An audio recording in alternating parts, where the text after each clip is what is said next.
below its long-run level for a time would, by increasing resource utilization, also have the benefit of speeding the return to 2% inflation.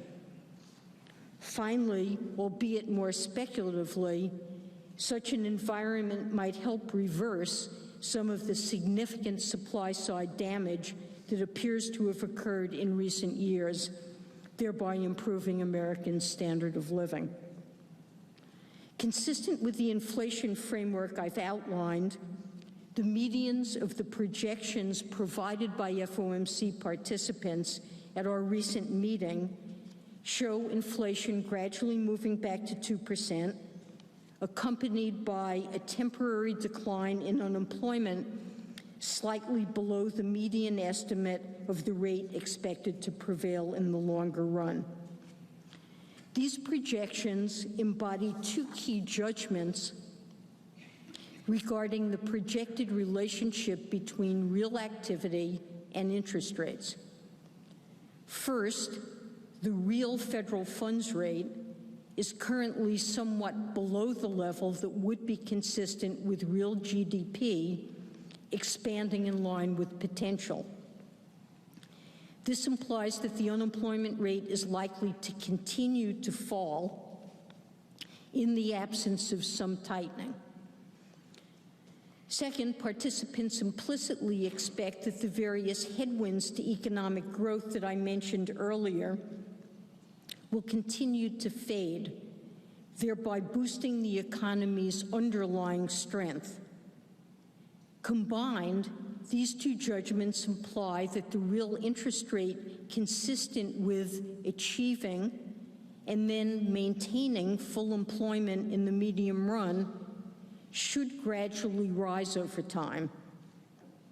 This expectation, coupled with inherent lags in the response of real activity and inflation to changes in monetary policy, are the key reasons that most of my colleagues and I anticipate that it will likely be appropriate to raise the target range for the federal funds rate sometime later this year and to continue boosting short-term rates at a gradual pace thereafter as the labor market improves further and inflation moves back to our 2% objective.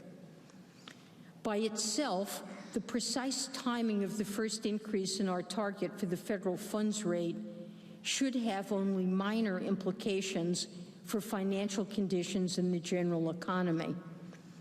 What matters for overall financial conditions is the entire trajectory of short-term interest rates that's anticipated by markets and the public. As I noted, most of my colleagues and I anticipate that economic conditions are likely to warrant raising short-term interest rates at a quite gradual pace over the next few years. It's important to emphasize, however, that both the timing of the first rate increase and any subsequent adjustments to our federal funds rate target will depend on how developments in the economy influence the committee's outlook for progress toward maximum employment and 2% inflation.